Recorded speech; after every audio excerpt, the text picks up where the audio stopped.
Srdačan pozdrav. Moje ime je Tomislav Jadan i ja sam ravnatelj Zavoda za javno zdravstvo Krapinsko-zagorske županije. Sa mnom je danas dr. Ivan Lipovac, voditelj higijensko-epidemiološke službe našeg zavoda, a naša današnja tema je gripa. Doktore, evo, što je to gripa? Gripa je zarazna virusna bolest, znači uzrokovana je virusima gripe. Imamo ih više, imamo 3 zapravo osnovna tipa A, B i C, ali imamo jako puno podtipova i zato je ta gripa bolest koja se svake godine ponavlja. Dakle, poslije takozvana sezonska gripa, upravo zbog tih malih promjena na tim tipovima virusa gripe. Zato od gripe oboljevamo svake godine, teoretski možemo jedanput ili čak i 2 puta, ovisno o tome s kojim se tipom virusa gripe zarazimo. Znači, bolest nastupa najčešće u hladnije godišnje doba, zato što se tada virus puno lakše širi, ljudi su više u zatvorenom prostoru i tada su češća i najčešća oboljenja od te bolesti. A koji su najčešći, odnosno koji su simptomi kad osoba se zarazi i dobije gripu? Simptomi su, najčešće su takozvani opći simptomi dominiraju, to znači visoka temperatura, bolovi u kostima, mišićima i zglobovima, onemoćalost, slabost, gubitak apetita.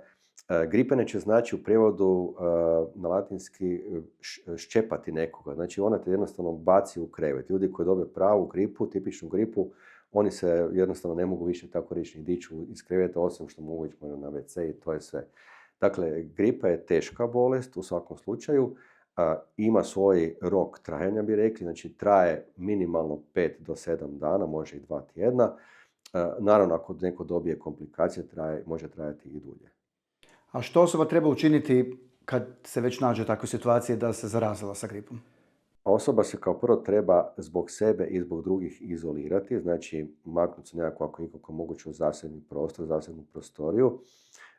Zbog toga jer se širi kapljičnim putem, dakle osoba koja ima simptome gripe između ostalog i kašlje i tim kašljem izbacuje naravno veliku količinu virusa u svoju blizinu i sve osobe koje su blizu te osobe, u bliskom kontaktu mogu biti ugrožene. Zato ta osoba se mora kao prvo izolirati, kao drugo bitno je odležati gripu, znači ne vraćati se među ljude, bilo na posao, bilo negdje drugdje, ako nismo bar 1 dan bez temperature. Znači bitno je odležati gripu koliko god treba, nekoliko dana, i 1 dan bez temperature još biti doma i nakon toga se onda može polako vraćati na svoje redovne aktivnosti.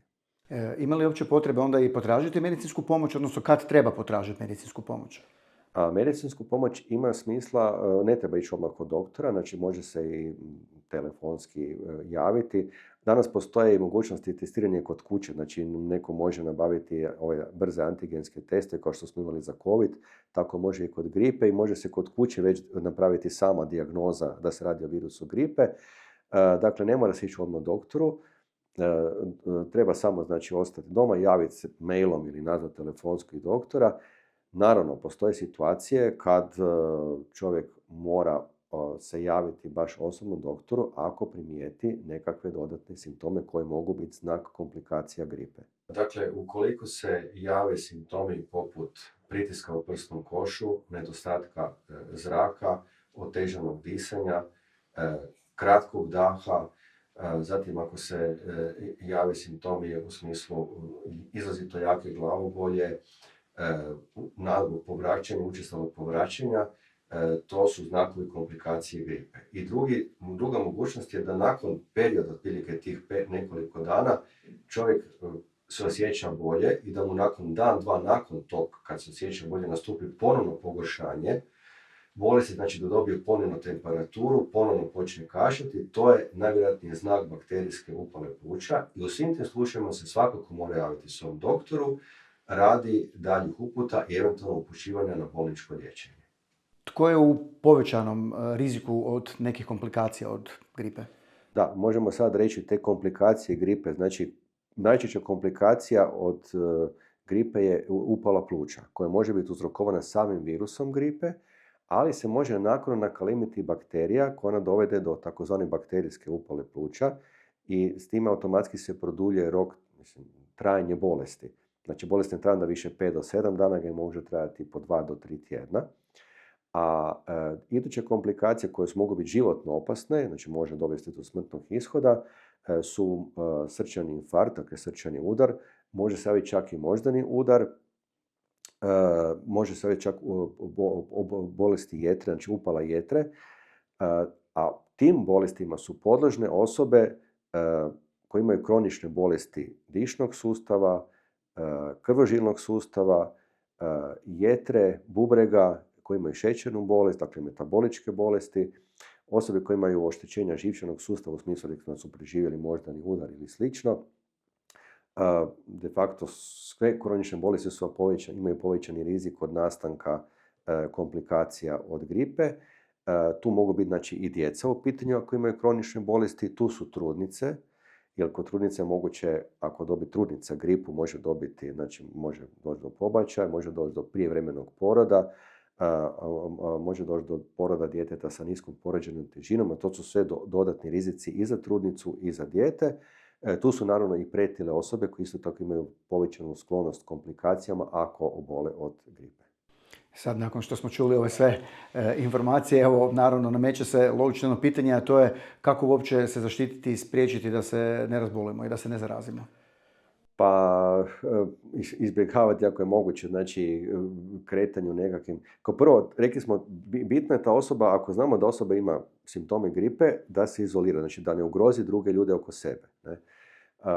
Da ta osoba recimo nosi masku, kako već mora ići među, znači da donosi masku preko nosa i usta, da redovito pere ruke, jer ako kiše i kašlje u dlanu, onda automatski može biti, ako se s nekim dalje dolazi u kontakt, ako se rukuje, može tako širiti dalje virus gripe. Dakle, pranje ruku je isto tako neophodno potrebno kod osoba koje imaju simptome da se ne širi dalje. A najbolja mjera za one koji naravno još nisu oboljeli prije sezone gripe da se cijepe protiv gripe. Zaboravio sam reći da postoji liječenje protiv gripe. Znači, neko kad dobije simptome gripe, a spada u rizičnu skupinu, znači to ne vrijedi za inače zdrave osobe, ta osoba ako se u prvih 2 dana javi doktoru, moguća je terapija, to se zovu antivirusni lijekovi, ali imaju efikasnost samo onda ako se daju u prvih 48 sati od pojave simptoma. Ali govorim znači isključivo za rizičnu grupu. A što je sa cijepljenjem? Je li cijepljenje najbolji način ili najučinkovitiji način sprječavanja dobivanja gripe? Pa cijepljenje je jedna od mjera sprječavanja, dakle najbolja mjera sprječavanja, znači cijepi se svake godine. Nije nažalost 100%, znači ne znači da će neko ko se cijepi protiv gripe da neće dobiti gripu. Može dobiti gripu, ali kod takvih ljudi koji se redovito svake godine cijepe, ta gripa će najčešće imati i blaže simptome i može kraće trajati i rjeđe su komplikacije. Učestalost komplikacija kod ljudi koji se redovito cijepe svake godine je otprilike, ovisno o sezoni, 30 do 60% manja nego kod onih ljudi koji se ne cijepe, a spadaju u rizične skupine. Hvala lijepo. A evo, dragi gledatelji, vi još uvijek ostanite malo s nama jer imamo još jednoga gosta u današnjoj emisiji. Evo, danas nam je gost, gospodin koji će nam u emisiji o gripi, koji će nam pričati svoja iskustva vezano za cijepljenje protiv gripe. Dobar dan, gospodin Benković. Dobar dan, hvala na pozivu. Evo, za početak pitanje, vi se protiv gripe cijepite. Nas zanima zašto se cijepite protiv gripe? Pa, ja sam cijepim protiv gripe budući da sam bolesnik i da sam rizična skupina.